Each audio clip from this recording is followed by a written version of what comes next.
things are getting nutty down there in Philly. First, you get rid of your coach because you're keeping your quarterback. Then you say, forget it, we're getting rid of the quarterback too. Carson Wentz on the market, but so far no nibbles. Why? Oh, I don't know. Maybe because the Birds are looking for 2 first-rounders for him? Nick, you say it's preposterous. Are the Eagles crazy to think Wentz is worth 2 first-round picks? To quote a wise broadcaster, or misquote, the unmitigated gall it takes to demand 2 first-round picks for a guy who last year was the worst quarterback in the NFL is beyond me. Now, I've said for months, even when many former GMs were out there saying there's no way they trade him, they don't take on the cap hit of trading him, that they could and they would, and it made sense to trade him, particularly early this offseason before mid-March when a roster bonus kicks in on the 3rd day of the league year. Brandon, I still believe they are going to trade him. But the discussion from 2 months ago was, are they going to have to attach a pick of their own, Brock Osweiler style, to get off the contract? I don't think it's that bad. I think they can probably get a single second-round pick for Carson Wentz. If someone offers them a first, they need to hang up that phone and say yes and hang up that phone immediately. But the idea that they are getting what you got for Jalen Ramsey for Carson Wentz is lunacy and will never, ever happen. All right, so look, you quoted one of your guys. What do you say? The unmitigated gall. Let me quote one of my favorite guys on television.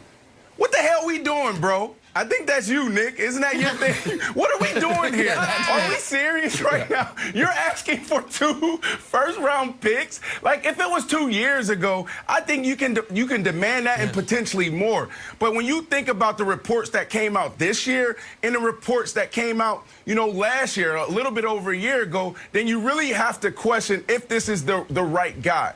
Now, on the field, people are like, well, Brandon, he threw so many picks. He doesn't seem like he has any poise in the pocket. Those are things that people think they can fix because when you turn on the film from college, when you turn on the film from year 1, year 2, you're like, yo, this dude can do it. That offensive line was banged up. They had no wide receivers. So on the field, people feel like they can help this guy, Wilds. But off the field is the biggest concern. When you go back, and I lean into that report from the Philly Voice again, they talk about uncompromising, selfish, and then also, what is the thing? Playing favorites. That's a big deal. I talked to 2 people in the organization that was there back in 2018, 2019, and they said this is absolutely true.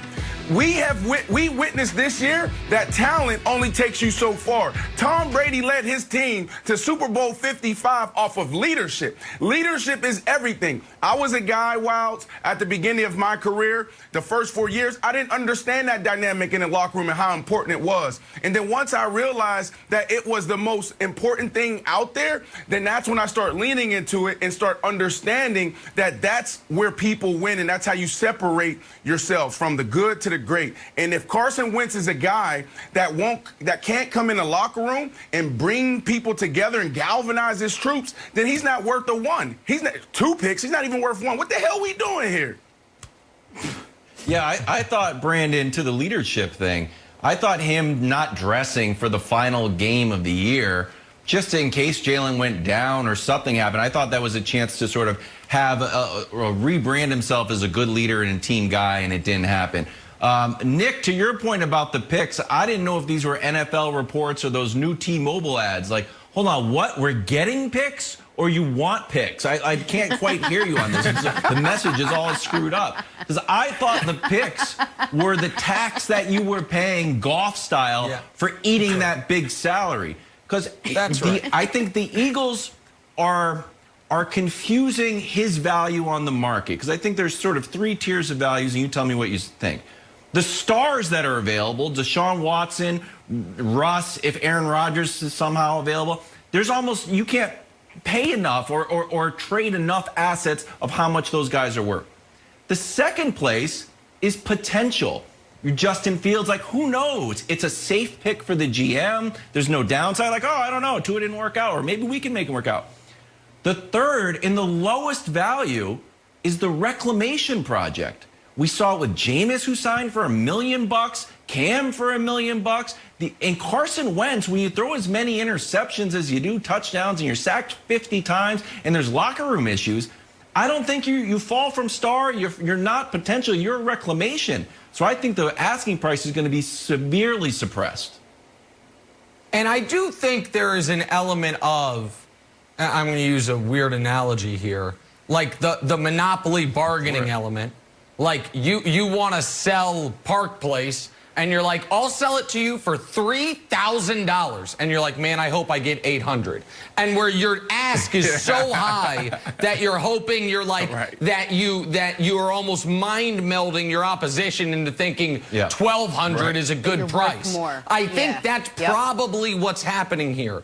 But I do think when Brandon brings up the non-football concerns, it is apropos to reference all the stories we are currently hearing about Tom Brady.